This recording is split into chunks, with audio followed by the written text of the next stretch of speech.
Sorry about that. All right. All right. All right. All right. It is cold here. Okay, and I'm going to warm up. So I'm going to go into the light box. We got a Dynamesh sphere 128, Dynamesh sphere 32, Dynamesh sphere 64. Let's go with 64. That seems like a nice number. And we're going to go ahead and hit X symmetry. I'm going to turn perspective off because that's just how I roll. And we're going to go ahead and turn the floor off. So there we go. So we're going to start. We got X symmetry turned on. And like usual, I'm going to go in here and I'm turn off the line cursor to the surface. Preferences. Oh boy. Edit. Turn off the line cursor to the surface. Just because when I'm sculpting, I don't necessarily need to have that on. Also, I like to take up my lazy radius on my standard brush. By default, it's on at 1. But I usually like to have on lazy radius there to get nice smooth strokes. And if I don't want that, tap L. That'll get rid of it. Hey, thanks for showing up. I'm just doing a little bit of a warm-up here where I'm just going to kind of sculpt a little bit because it is so very cold. So what we're going to do is let's make some sort of a head here. So I'm going to go and grab a primitive. You can go BI, brush insert, base primitives, and then grab a sphere. And because we're working in Dynamesh, you can just stuff together and then drag it together and then go in here with our clay brush, our clay buildup, and we can start just kind of making stuff as you see fit. We can also go in here to clip, let's say clip curve, and we can like go through here and we can clip some stuff back and go to the side. And again, even if you wanted to work with a bunch of primitives, if I'm just doing sculpting primitive stuff, I'll just grab high resolution primitives. If I'm doing more Z modeler stuff, I'll grab like a 12 or a 16 sided cylinder. But then we can go in here, we can say split mass points, and now we've got 2 primitives here. And if we want to, again, we can just drag in. Let's drag down the middle here, and we can go ahead and reset this, and then we'll scale it out, and then we'll move it around. And when I'm working, and let's go ahead and just do a mirror and weld, make sure that's mirrored across the x-axis.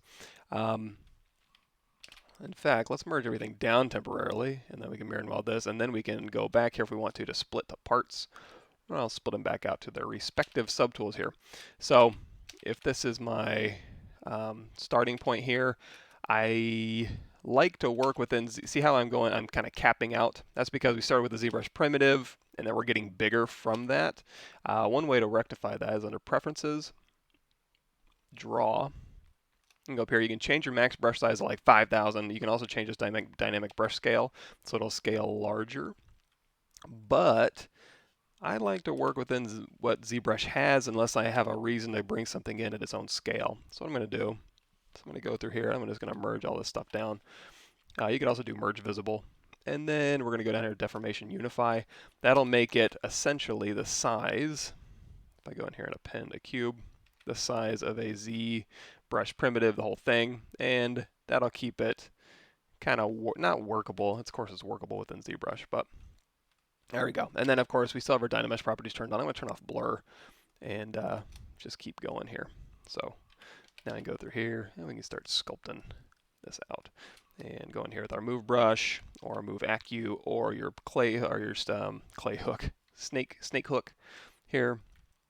And there we go. We got some sort of a little base mesh to start. Hey, everybody. Thanks for showing up. I should probably have the Facebook event up and running. Hold on just a second. Let me go to...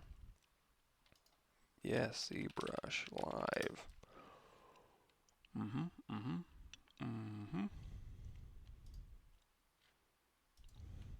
Just in case. I don't generally get a ton of chat on Facebook, but...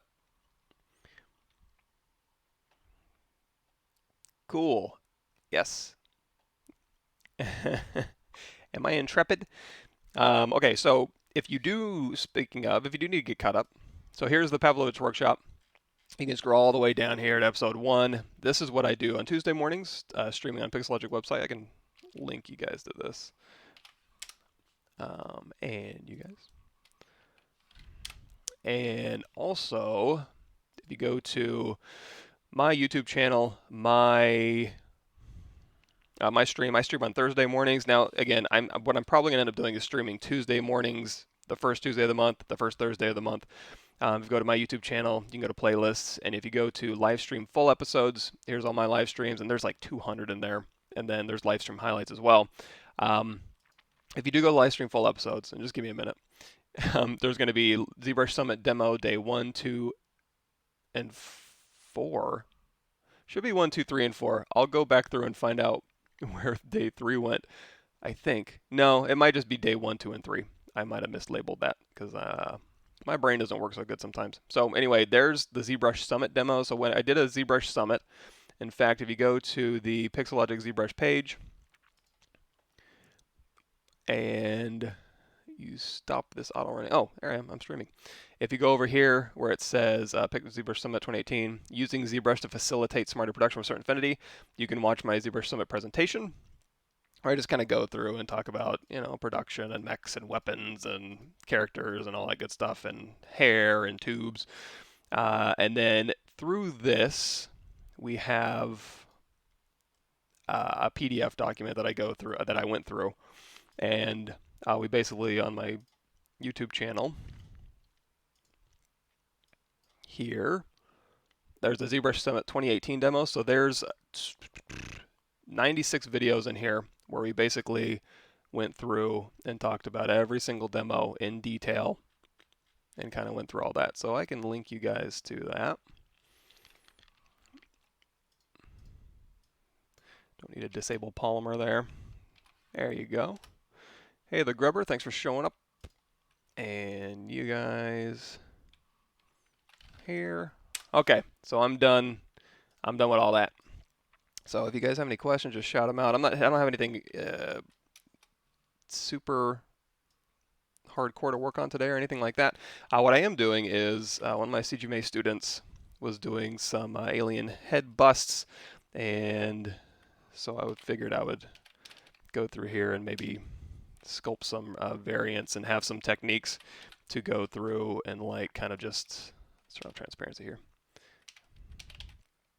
Go through and do some really crazy variants, because you can have a lot of fun with alien sculpts, obviously. And I'm gonna actually gonna bump this up to maybe say like 90-ish as we're working here. So we have this here. I'm gonna go ahead and thin him out just a little bit here, and I'm also gonna maybe tilt him forward a bit and maybe grab his head or her head here, and then we'll blur that out, and we'll just take this gizmo here. We'll go ahead and just kind of stretch that out a bit. And the cool thing about Dynamesh is you're able to just kind of grab and pull. And you can also do that with snake hook. So if I go in here in my standard brush, or not just snake hook, but any brush minus some, you can go through here, and with Sculptors Pro turned on, it'll just kind of continue subdividing as you pull out. So it gives you a lot of flexibility and leeway to do some really, really crazy stuff if you want to. Or like B key to bring up your brushes, S to bring up all the S brushes, and then you can go in here and you can do like spirals and stuff, and it'll just continue. And depending on your brush size, it'll continue to, it'll make it finer detail or broader detail, kind of depends. If you want more info on that, of course you can go to the Pixelogic Classroom. But my resources, again, go to my YouTube channel, and then the ZBrush 2018 What's New talks all about in detail all the new stuff that was in ZBrush 2018 and all the Sculptors Pro stuff and all that functionality, as well as ZBrush 4R8 What's New has a lot of cool stuff in there. If you're kind of newer-ish to ZBrush, or even if you've been using ZBrush for a while, there might be some stuff you missed, so you can check that out. So anyway, we got a guy going, and of course this is very humanoid. When I'm smoothing, so I have Sculptors Pro turned on, and when I smooth, you can actually just smooth down to nothing. Or you could even smooth down the middle and go bloop and take it out. That's one of the functions of Sculptors Pro. But I also, when I'm doing sculpting, and I'm just using Dynamesh and not necessarily Sculptors, I'll use Smooth Stronger. Just gives me a little bit more leeway, and if I want to hold down Shift and then drop that intensity down, it just gives me a little bit more range than the regular smooth brush there. So you can maybe use that. And like I said before, this first alien we're doing is a little bit more humanoid, so obviously there's recognizable traits in here, and we can exaggerate maybe these cavities here. So we have some sort of a collarbone, and let's go ahead and just mask this out and pull this down here. Again, just give us a little bit more breathing room here. And then now we can go through here. So for building up stuff, I like to use the clay brush. If you want to modify, because you can also use clay buildup or clay tubes, and that'll give you that. That intensity is a little much for me, so I usually drop it down just a bit. But alternatively, you can also go in your clay brush here. You can throw in an alpha in that, maybe raise the intensity on that clay brush, and that'll kind of give you a happy medium between the two. So we can go through here, and we can okay, put a little separation in here for a little peck, and then a little peck, a little delt, a little trap, and also little sternocleidomastoid here. And we're just going through, and you can also just go right down the middle here, and we can put in a nice cut through here. We can also go in with our Damien standard brush. And for our brushes, a lot of hotkeys. So if I want to go standard brush, move brush, clay buildup, clay tubes, trim dynamic, H polish, all the brushes I use all the time, assign hotkeys. Super easy. Go in here, hold down Control Alt tap up in the upper left hand corner, hit a key combination to assign, Alt K, and now when I hit Alt K, we have a deco brush.